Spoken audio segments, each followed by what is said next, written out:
श्री धाम के धनी की, श्री बायजूराज महारानी जी की, श्री महाराजा छत्रसाल जी की, श्री 5 पद्मावतीपुरी धाम की, सर्व सुंदर साठ की प्रणाम जी। प्रथम लागू दो चरण को, धनिये ना छुड़ाइयो किम, लाख तली लाल एड़िया मेरे जीव के यही जीवन, इन चरण तले पड़ी रहूं, धनी नजर खोलो बातुम, पलना वालों निरखो नेत्रे मेरे जीव के यही जीवन, ये चरण निमक ना छोड़िए, राखिए माहे नैनन, ए निस्बत हक अर्श की मेरे जीव के यही जीवन, मेरे जीव के यही जीवन। श्री बंदो सदगुरु चरण को करूं सुप्रेम प्रणाम, अशुभ हरण मंगल करण धनी श्री देव चंद्र जी नाम। श्री प्राणनाथ निज मूलपति, श्री में राज सुना, श्री तेज कुंवर श्यामा युगल को पल पल करूं प्रणाम, पिया जी को पल पल करूं प्रणाम।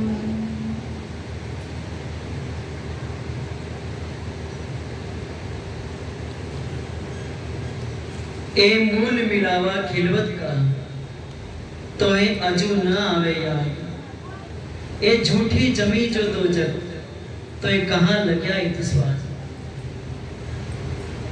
ए मूल मिलावा खिलवत का। महाराज श्री से आपने ब्रह्म ज्ञान की महिमा, मनुष्य तन की महिमा और उस एक परमात्मा की पहचान, इस संदर्भ में आपने चर्चा सुनी।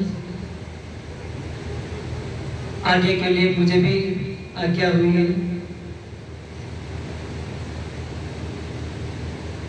यहाँ विराजमान आप सभी के पावन चरणों में मैं प्रणाम करता हूँ, मेरा प्रणाम स्वीकार करें।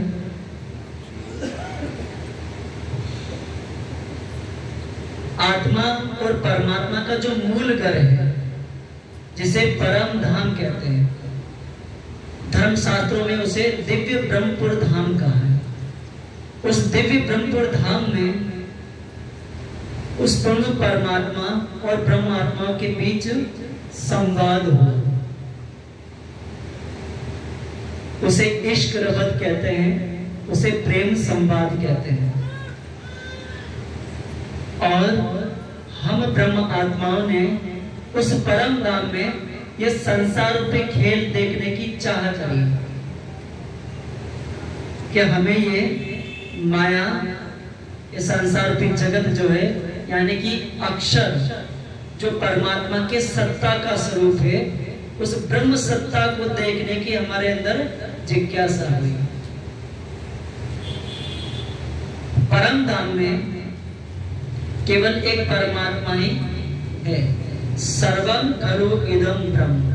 उस परम धाम में जो कुछ है, सब कुछ वो परमात्मा ही है। वह परमात्मा ही अपने आनंद अंग श्यामा जी के स्वरूप में है, वह परमात्मा ही ब्रह्म आत्मा के स्वरूप में, उस परम धाम के जर्रे जर्रे में वो परमात्मा ही पूरा परम धाम के स्वरूप में प्रतिष्ठित है। उस परम धाम में अलग किसी का कोई अस्तित्व नहीं, वो ब्रह्म ही, क्योंकि वो चेतन है और आनंद का स्वरूप है, और चेतन होने से और आनंद और प्रेम का स्वरूप होने से लीला करता है। तो इसलिए अपने लीला के स्वरूप जो है, उन्हीं के अंदर उन्होंने क्या करी, ये ब्रह्म सत्ता देखने की इच्छा प्रकट करी, और उसके फल स्वरूप उसी कारण से उस परम धाम की ब्रह्म आत्माएं इस संसार जगत में आई, इस माया रूपी खेल में आई। इस संसार में जैसे वो आई तो कहाँ आई? जीव के ऊपर आई। कहाँ आई? जीव के ऊपर। तो परम धाम की परमात्माएं जीव के ऊपर आके जैसे ही बैठी तो क्या हो गई? जीव रूप हो गई। क्या हो गई? जीव रूप। वो खुद को भूल गई, अपने परम धाम को भूल गई, उस परमात्मा के स्वरूप को भूल गई, और उस परम धाम के अखंड सुखों को भूल गई, और इस संसार को ही सत्य मान बैठी। इस संसार को ही सच मान के बैठी, वो सब कुछ अपना अस्तित्व को भूल गई। तो अपनी ब्रह्म आत्माओं के लिए वो पूर्ण परमात्मा सदगुरु बन के आते हैं। क्या बन के आते हैं? सदगुरु बन के आते हैं। और वो जब आते हैं तो क्या लाते हैं? ब्रह्म ज्ञान लेके आते हैं। क्योंकि इस संसार में, जिस जहान में हम बैठे हैं, इस संसार में बहुतों ने उस परमात्मा की खोज करी, लेकिन ब्रह्म ज्ञान नहीं होने से कोई इस ब्रह्म को जान नहीं पाया। किसी ने अगम कहा, किसी ने अगोचर कहा, किसी ने नेति नेति कहा, किसी ने साकार कहा, किसी ने निराकार कहा, किसी ने कृष्ण कहा, किसी ने राम कहा, किसी ने शिव कहा, किसी ने कण कण में कहा। जबकि संसार में जब यह सृष्टि बनी, जब यह ब्रह्मांड अस्तित्व में आया, तो इस ब्रह्मांड में सबसे पहला ज्ञान जो आया वो था वेद। और वेद क्या कहता है? एको ब्रह्म द्वितीयो न अस्ति। परमात्मा एक है, दो नहीं हो सकते। लेकिन उस चूंकि धर्म शास्त्र को सबने पढ़ा और ज्ञानियों ने, ध्यानियों ने, तपस्वियों ने, ऋषियों ने, मुनियों ने, महात्माओं ने, संतों ने उस ब्रह्म की खोज करी, उस ब्रह्म की चाह करी, उसकी खोज करी। तो जो जहां तक पहुंचा, जो जहां तक पहुंचा, उसने उसी को परमात्मा मान लिया, उसने उसी को परमात्मा कह दिया। और इस कारण से हमारे सारे धर्म शास्त्र, और हमारे नहीं, दुनिया के सारे धर्म शास्त्र कहते हैं कि परमात्मा एक है। सभी धर्म शास्त्र कहते हैं परमात्मा एक है, लेकिन ब्रह्म का ज्ञान नहीं होने से आज इस समाज में अनेकों परमात्मा बन गए, और इस कारण से ये सारा मनुष्य समाज जो है बट गया ब्रह्म ज्ञान के अभाव में, ब्रह्म ज्ञान नहीं होने से। तो अपनी ब्रह्म आत्माओं के लिए वो परमात्मा सदगुरु बन के आए, और क्या लेके आए? ब्रह्म ज्ञान लेके आए। तो धर्म शास्त्रों में लिखा था कि इस 28वें कलयुग में वो पूर्ण परमात्मा, उसका प्रादुर्भाव होगा, उनका अवतरण होगा। ब्रह्म अपने मूल स्वरूप से इस संसार में नहीं आ सकता, क्योंकि ब्रह्म का स्वरूप अखंड है। उस संसार क्या है? नाशवान है, जड़ है, असत है।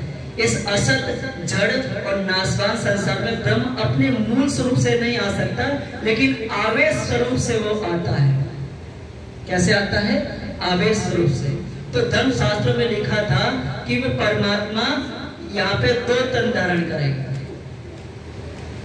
तो पहला तन, जिसे श्री देवचंद्र जी कहते हैं, उनके अंदर राजा देवापिका जी, और उनके अंदर परम धाम की ब्रह्म आत्मा, जिसे सुंदरबाई कहा गया।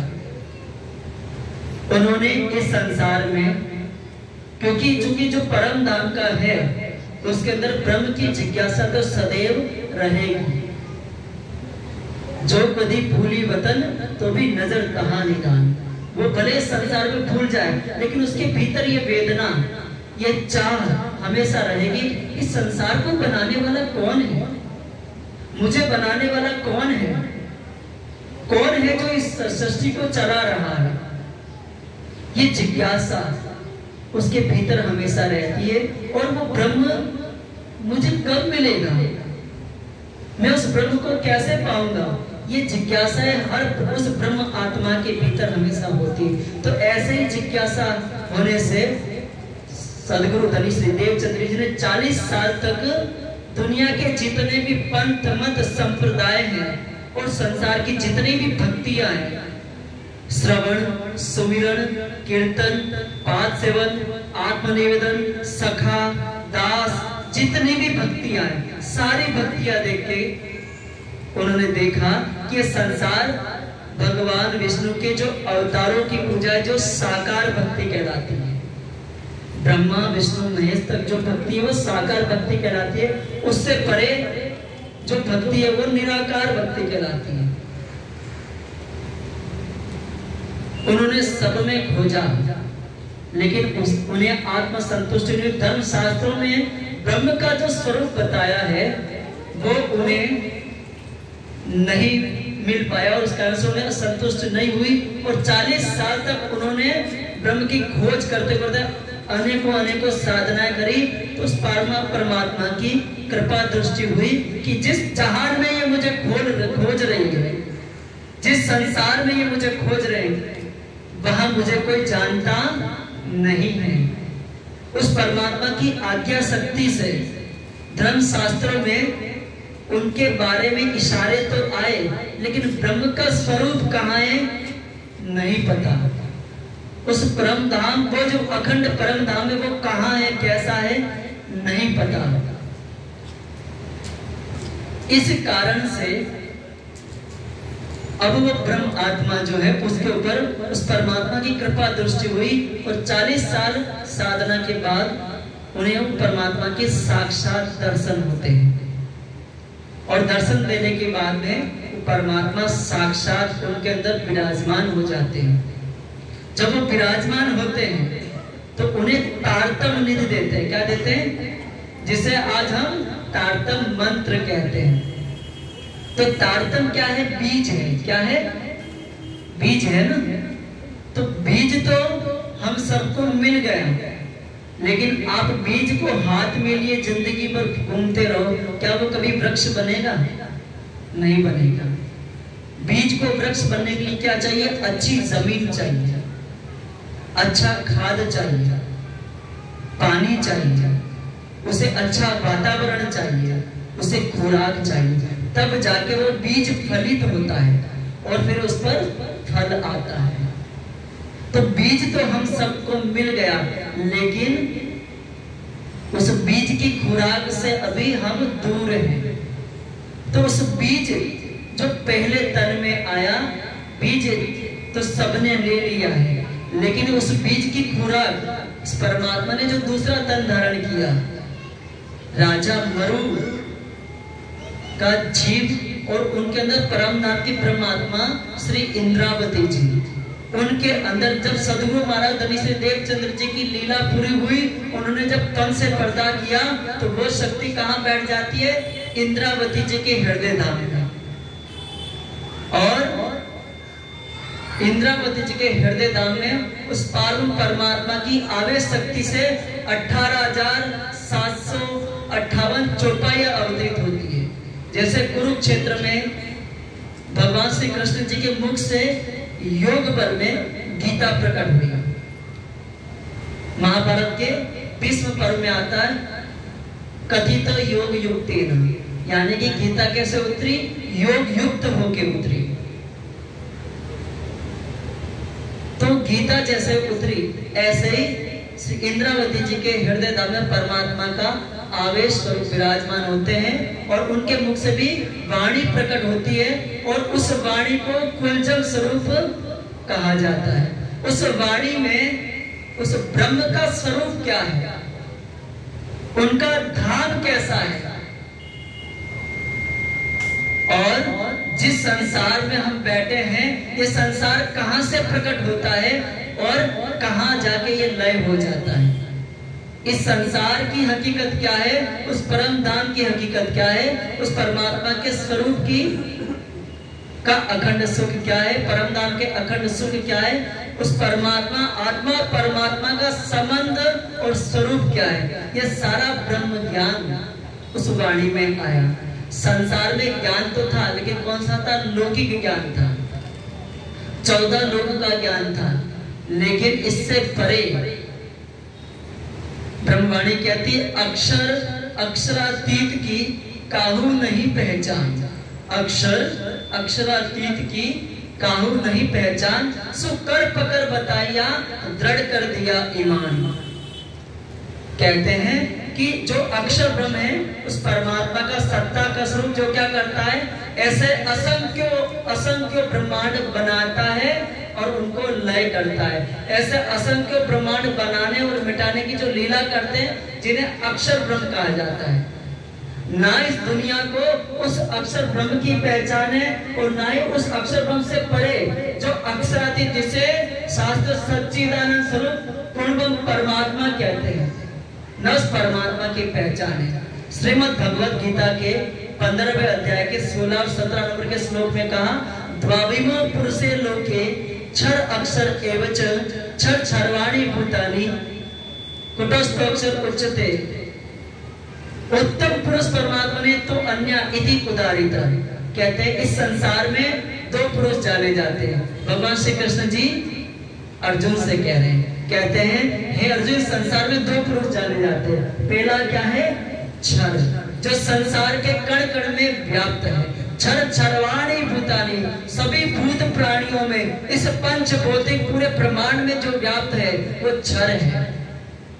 और क्षर का मतलब क्या होता है? नाशवान। यानी कि ब्रह्मांड क्या है? नाशवान है। ये बनता और मिटता है। ये शरीर बना है, ये संसार बना है। जो बनता है वो मिटता है, जो बनता और मिटता है उसे असत कहते हैं। जो बनता और मिटता है उसे क्या कहते हैं?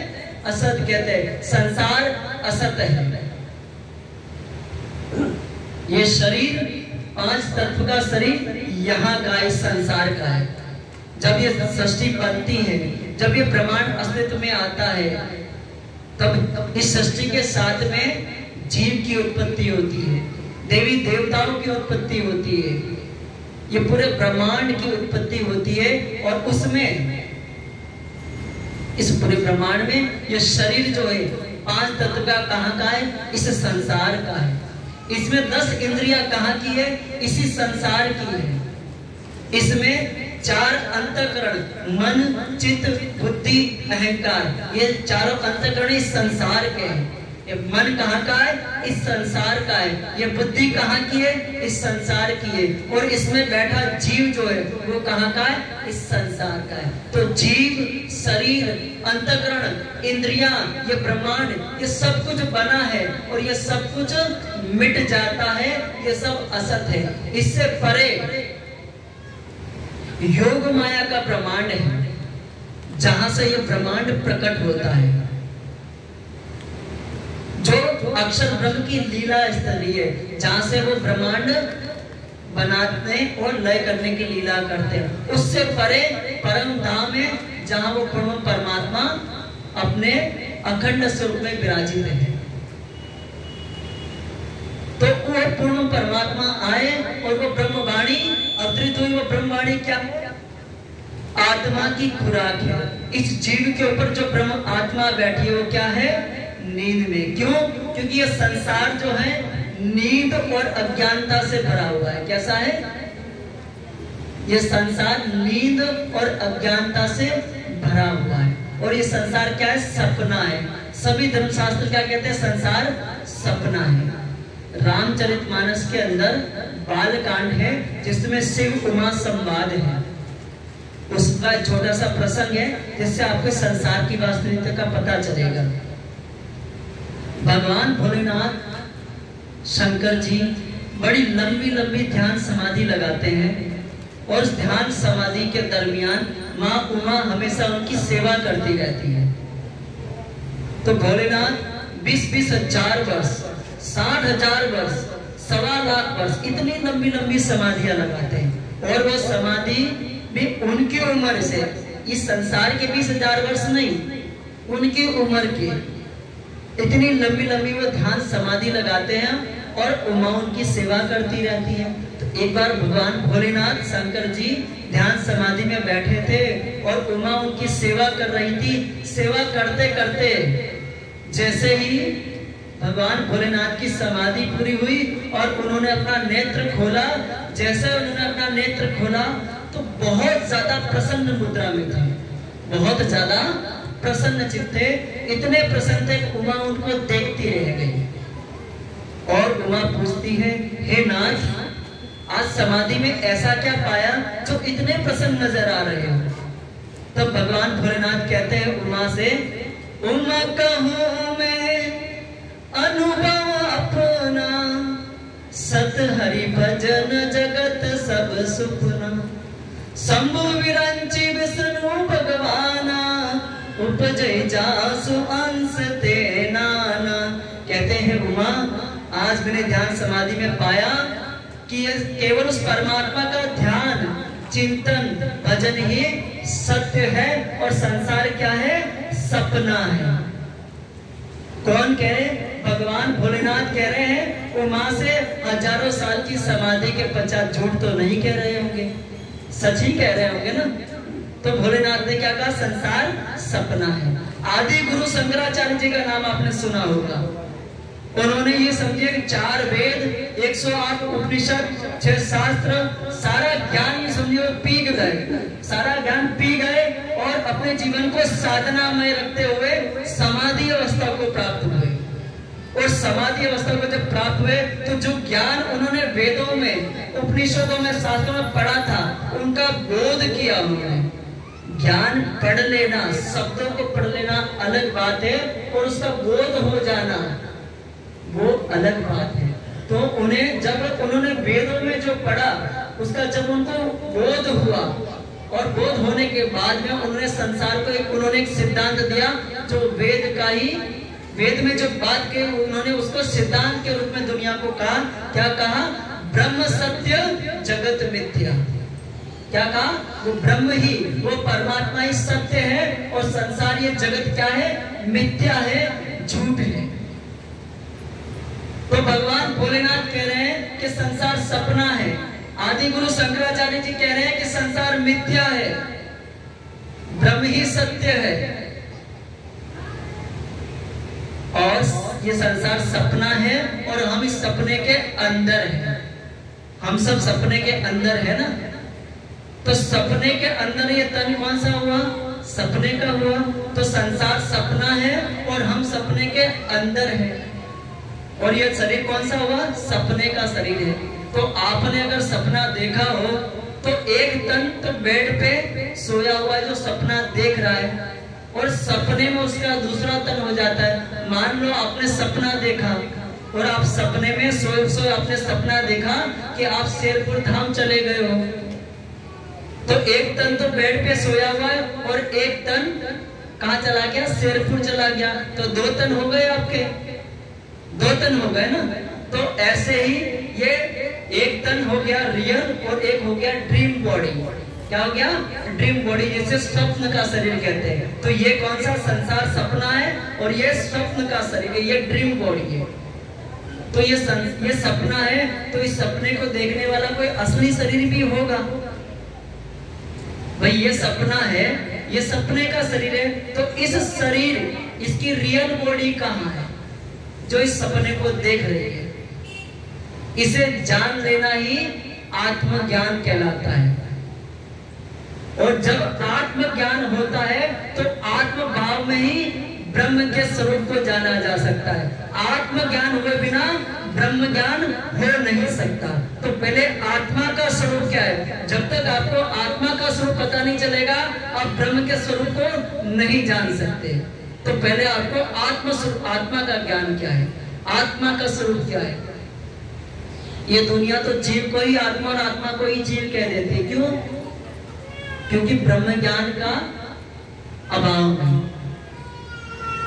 इस असत मंडल को ही ब्रह्म कह देती है, इस असत मंडल को ही ब्रह्म कह देती है, संसार को ही ब्रह्म कह देती है, खुद को ही ब्रह्म कह देती है। लेकिन वो ब्रह्म ज्ञान आ गया अपनी ब्रह्म आत्माओं के लिए, तो अब सारे संशय मिट गए। अब कोई गफलत नहीं, उस ब्रह्म का स्वरूप प्रकट हो गया, उसका धाम प्रकट हो गया, परम धाम का दरवाजा खुल गया, सच्चा सदगुरु आ गया और आत्मा को जगाने की खुराक आ गई, ब्रह्मवाणी आ गई, जिससे अब ब्रह्मवाणी आप सबने तारतम लिया। तारतम में एक चौपाई है, वाणी मेरे पियू की न्यारी जो संसार, निराकार के पार थे तिन पार के भी पार। तो वाणी किसकी है? मेरे पियू की। किसके पियू की? जिसने तारतम लिया उसके पियू की वाणी है। फिर क्या कहा? ये वाणी कहां से आई है वो बताया। निराकार के पार क्या है? योग माया। तिन पार क्या है? अक्षर ब्रह्म। तिन पार के भी पार क्या है? अक्षरातीत पूर्णम परमात्मा, उनके हृदय धाम से ये वाणी प्रकट हुई है। तो परमात्मा नींद में है या जागृत? मैं प्रश्न कर रहा हूं, परमात्मा नींद में है या जागृत? परमात्मा तो सदैव जागृत होता है ना, तो जो जागृत होगा उसका वचन कैसे होंगे? जागृत होंगे। इस दुनिया में जितना भी ज्ञान है वो सब नींद का है, और ये वाणी कहां से आई है? परम धाम से आई है। तो परमात्मा जागृत है और जागृत होने से उनके वचन जागृत है, वाणी के वचन जागृत वचन है और हम नींद में हैं। तो इस वाणी का जब आप मंथन करते हो, इसका पाठन करते हो, तो ये वाणी क्या करती है? हमें जगाती है। ये वाणी हमारे स्वरूप की पहचान कराती है, ये वाणी ब्रह्म के स्वरूप का पहचान कराती है, ये वाणी हमें संबंध की पहचान कराती है, और ये वाणी हमारा ट्रांसफॉर्मेशन करती है। क्या करती है? ट्रांसफॉर्मेशन। हमारा रूपांतरण हो जाता है, हम देह भाव से आत्म भाव में रूपांतरित हो जाते हैं, हमारा ट्रांसफॉर्मेशन हो जाता है। मेहर सागर में कहते हैं, जाको लेत है मेहर में, ताई मेहरे बनावे वजूद, गुण अंग इंद्री सब मेहर की, रू मेहर भुगत माई हो। कहते हैं गुण अंग इंद्री अंतःकरण जीव, ये शरीर सब किसके? मोह का है। ये मोह का जो है ना, ये ब्रह्मवाणी इन सब का रूपांतरण करके इनको प्रेममय बना देती है। जब ये प्रेममय हो जाते हैं तो इन्हें, इसमें तुम्हें अपने आत्म स्वरूप का बोध होता है, उस आत्म स्वरूप में, उस आत्म अवस्था में आपके ब्रह्म का स्वरूप का बोध होता है। तो ये ब्रह्म ज्ञान है। तो सिर्फ बीज को लेके घूमने से कभी वो वृक्ष नहीं बनेगा, उसे ये वाणी की खुराक देनी पड़ेगी, जिससे वो वृक्ष फलित हो, जिससे वो बीज फलित हो और उस वृक्ष पे फल आए, जिससे आपका जीव जो जन्मों जन्मों से जन्मता है, मरता है, जन्मता है, मरता है, दुख सुख उठाता है, कर्म के बंधनों में फंसा है, इस ब्रह्म ज्ञान से, इस आत्म ज्ञान से तुम्हारा जीव जो है आवागमन के चक्र से छूट जाएगा, कर्म के बंधनों से तुम छूट जाओगे। श्रीमद् भगवद गीता में भगवान श्री कृष्ण जी कहते हैं, ज्ञान अग्नि भस्मात् कुरुते सर्वे कर्माणि। हे अर्जुन, ज्ञान की अग्नि से मनुष्य के सारे कर्म जल करके भस्म हो जाते हैं, और तुम्हें ब्रह्म ज्ञान मिला है। उस ब्रह्म ज्ञान को जब आप आत्मसात करोगे तो वो ब्रह्मवाणी आपके कर्मों के सारे कर्मों को जला देगी, आपको आवागमन से मुक्त कर देगी। परम धाम का दरवाजा खुला है, सच्चा सदगुरु आया है, जीव के अखंड मुक्ति का द्वार मिला है। ऐसे समय में अगर आपने गफलत करी तो वाणी कहती है, जिन किने करी गफलत, जिन किने करी गफलत, जागी नहीं दिल दे, सो तो लोग अलोक में कछु न लावाले। कहते जिसने गफलत में जिंदगी गुजारी, सब कुछ पता चल गया था, ब्रह्मवाणी आ गई, ब्रह्म ज्ञान आ गया, सच्चा सदगुरु आ गया, जीव के अखंड मुक्ति का द्वार खुला है, और ऐसे समय में तुमने गफलत में जिंदगी गुजारी, जान के भी अनजान बने रहे, तो क्या हो जाओगे? अभागी हो जाओगे। कहते जिन किने करी गफलत, जागी नहीं दिल दे करके जागने का प्रयास नहीं किया। सो तो लोग अलोक में कछु न लावाले, ना उसे यहाँ कोई लाभ होगा ना उसे वहां कोई लाभ होगा। तो जिंदगी गफलत में नहीं गुजारनी है सुंदर साथ जी, जिंदगी गफलत में नहीं गुजारनी है। आप परमहंस महाराज श्री 5 पद्मावतीपुरी धाम जो विंध्याचल पर्वत के ऊपर स्थित है, वहां से यह आपका क्षेत्र 800 किलोमीटर पड़ता है सुंदर साथ जी। कितना? 800 किलोमीटर दूर से इस ब्रह्मवाणी को लिखवा करके वो अपने सिर पे लेकर के और पैदल आपके क्षेत्र में आए। क्यों लाए वो ये ब्रह्मवाणी? रुमालों में बांध के रखने के लिए, आरतियां दिखाने के लिए, अगरबत्तियां दिखाने के लिए क्यों लेके आए? इसलिए आए कि मेरी जो ब्रह्म आत्मा है इस माया जगत में फंसी है, नींद में, अज्ञानता में, माया का जीव बन के रह गई है, वो जागृत हो और वो जागृत हो जाए और अपने धाम में जागृत हो जाए। इसके लिए वो ब्रह्मवाणी को लेके आए। तो उस ब्रह्मवाणी को हम पढ़ेंगे, उसका मंथन करेंगे, तब तो हम सच्चे सदगुरु के मानने वाले कहलाए, उनके प्रेमी कहलाए। लेकिन उनके कहे हुए मार्ग पे हम नहीं चले, उनके बताए हुए रास्ते को हम नहीं पकड़े और हम उन्हें कितनी अगरबत्तियां दिखाते रहे, भोग लगाते रहे, वो कभी हमसे खुश होने वाले नहीं है। यदि सच्चा उनसे प्यार करते हो तो उनके द्वारा लाई हुई वाणी को आत्मसात करो, उस वाणी का मंथन करो, उसका चिंतन करो। उसमें जो ब्रह्म का स्वरूप आया है, ये काल माया का ब्रह्मांड है, इससे परे योग माया का ब्रह्मांड है, इस योग माया से परे परम धाम है, उस परम धाम के बीचों बीच में रंग महल है, उस रंग महल के अंदर मूल मिलावा है, उस मूल मिलावे में मूल स्वरूप बैठा है। कौन बैठा है? मूल स्वरूप। और जिस समय में हम हैं, इस समय में उस ब्रह्मवाणी में वो कहते हैं श्री प्राणनाथ निज मूलपति। इंद्रावती जी क्या कह रही? कह रहे प्राणनाथ निज मूलपति। निज मतलब हमारे मूल, मूल मतलब जो मूल मिलावे में बैठे हैं, वो कौन है? हमारे मूलपति, यानी अपने आत्मा के स्वामी है। कौन? जो मूल मिलावे में बैठे हैं। तो उन्होंने इस संसार में तुम्हें जागने का रास्ता क्या बताया? इन विद साथ जी जागिए, बताए देव रे जीवन, श्याम श्यामा जी साथ जी जिद बैठे चौक बतन, याद करो सोई साहित जो हंसने मांगा खेल, सो खेल खुशहाली लेके उठो कीजिए खेल। कहते हैं मूल मिलान में बैठे उस मूल स्वरूप, उस बैठक को याद करो, उस ब्रह्मवाणी से मूल स्वरूप के स्वरूप को जानो कि उस परमात्मा का नक्श सिक्तक स्वरूप कैसा है, कैसे उनका मुख है, कैसे उनके चरण है, कैसे उनके वस्त्र है, कैसे उनके आभूषण है, कैसे हमारी हादी श्यामा जी है, कैसे ब्रह्म आत्माएं बैठी हैं, कैसे वो मूल मिलावे की शोभा आई है, और कैसे तुम वहां बैठ के ये संसार रूपी सपने को देख रहे हो। उस बैठक को याद करो, उस बैठक को इस वाणी से अपने दिल में धारण करो, उस मूल स्वरूप को अपने दिल में बसाओ। वो मूल स्वरूप जब दिल में बसाओगे, उसी से तुम्हारी आत्म जागृत होगी। यहाँ कितने ही हम कर्मकांड करते रहे, आत्म जागृत में आपको कंफर्ट मिल सकता है। भक्ति कंफर्ट देती है।